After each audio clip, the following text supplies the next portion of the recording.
Again, the Unbreakables says artful. It says a delicious. Here it is. A delicious, sharp novel about a woman who jets off to France after her perfect marriage collapses, putting the broken pieces of herself back together while rediscovering her own joie de vivre. Robin, am I saying it right? Joie de vivre. A lust for life, art, and steamy sex. Oh my gosh. Okay, this sounds fun. Okay, Lisa, thank you for waiting through all that. Good morning.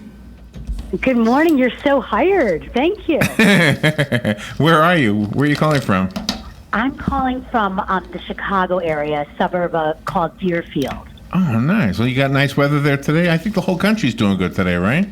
Gorgeous. It's beautiful. Yeah. Yes. How about you? I'm good. So do you write a book like this in the middle of winter when you have to stay indoors? It's exactly right. Actually, I did my research of the book.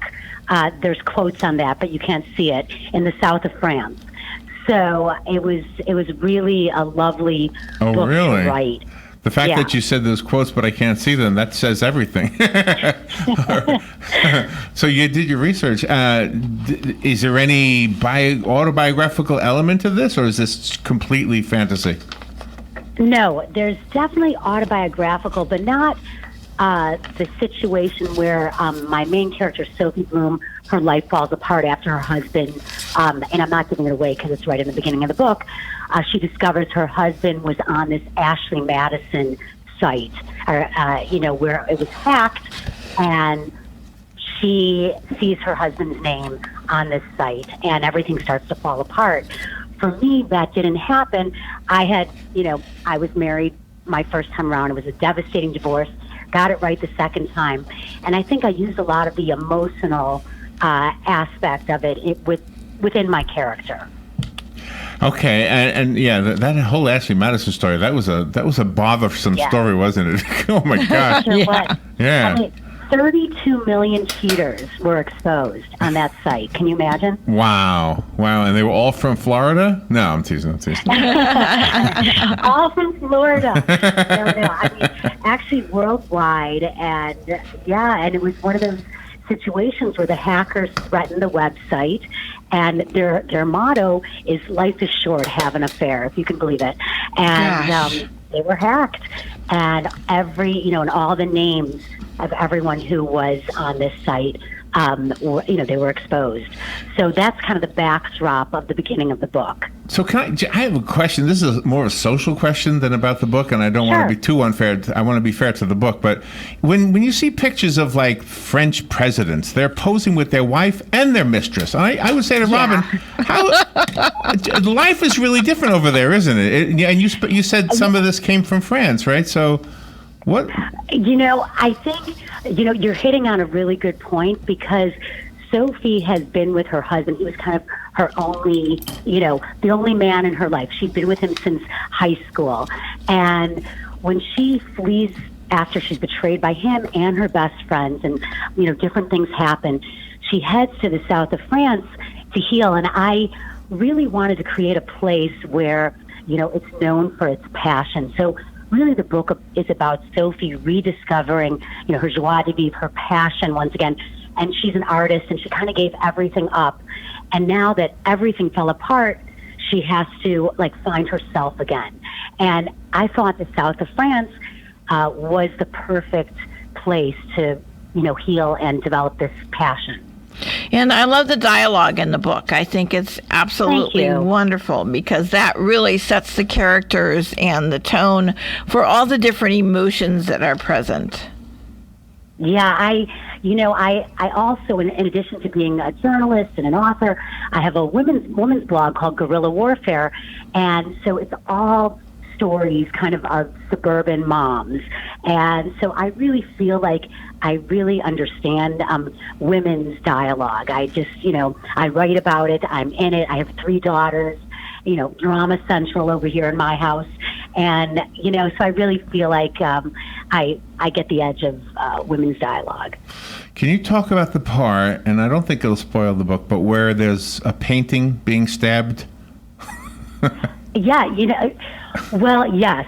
So there's a part in the book, and just to set it up for you, Sophie meets these young French millennials, these fluid, sexy, sensual millennials. And basically, she's, in her early 40s and they're in their 20s, and they're young artists, as I said. And she goes there, and really the book is dealing with the 5 stages of loss and grief. And so now she's in the stage of rage. This is where she's at. So this young artist, without giving away anything, they paint each other, and then afterwards she hands her a knife and says, basically, now stab. And she is just letting it out, letting all her rage out. And so it's a strong scene. It's funny that you picked that one, but yeah, it's a very strong scene in the book. And I wonder, because it was an artist who had his painting destroyed after it was bid on, oh gosh, what was that show? One of those auction houses. Do you remember that, with the painting self-destructed? Yeah. And it was like, and it became worth more. So I was thinking, well, these paintings that are getting stabbed, they're going to be worth more because the artist ripped them up. Right. Right. I mean, was he doing a performance art type of thing? You know what? I don't think anybody expected it. Do you remember the circumstances? Right. Yeah, because that painting was created, and then once it was sold to fetch the money for the charity, then it was going to self-destruct. Yeah, it was like a shredder, but it didn't completely shred it. Yeah. Right. Yeah. Oh my gosh. So was the research, again in quotes, necessary, or could this have been done in Chicago? I mean, I think she needed to just, she's been with her same group of friends, her posse, the same people in her life. I think she needed to lose everything. And just as a sidebar, her daughter is studying abroad there in Paris. And if either of you are parents, when your kid is going through something tough, it kind of trumps your own pain. So the night that Sophie finds out about her husband Gabe's cheating, she gets the call from her daughter saying, "Mom, Jake cheated on me. I need you." So there it is. You have the mother and daughter going through simultaneous pain, and the daughter's pain, of course, trumps the mother's. She runs out there at first to take care of her daughter. And while there, she said, "You know what? It's my turn now." And then she leaves Paris, goes to the south of France. So, that's just for the audience's sake, I want to mention that this book is getting really good reviews from from professional reviewers, as well as from just people who simply read the book. You're getting 5-star reviews, and guess what? We have a copy of the book. So if I have a listener who would like this one, it's called The Unbreakables. Call me at 62. Can they call me right now, Robin? Yeah, they can call me. Yes, they can. 622-9622, and I'll put your name on it and leave it here for you. I did find it on Amazon, so the rest of us have to go buy it there. It's also an audiobook. Can I play a little bit of it? Let me see. Let me see if I can do this. Where is As predicted, Samantha and Eric are already at Fig and Olive, the swanky new French Mediterranean restaurant downtown that everyone is talking about. Whoa.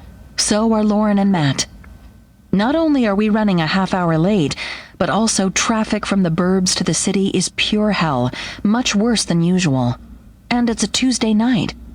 There must be an accident up ahead somewhere. Oh my gosh, ironic. I want to listen to the whole thing. Let's see. Do you have a website you'd like to direct us to? Do you have one for yourself? Sure. I do. It's easy. It's just lisabarr.com, www.lisabarr.com, and you can find out all about the book, my background, and lots of reviews. And it's been named on a bunch of lists too as like one of the books of summer, which has been really fun. So I'm really glad you've had me here, and I hope you enjoy it. And thank you so much, Lisa. That was fun. I can't wait to read the whole book. Thank you. Thank you so much. All right, we will be right back. This is The Source.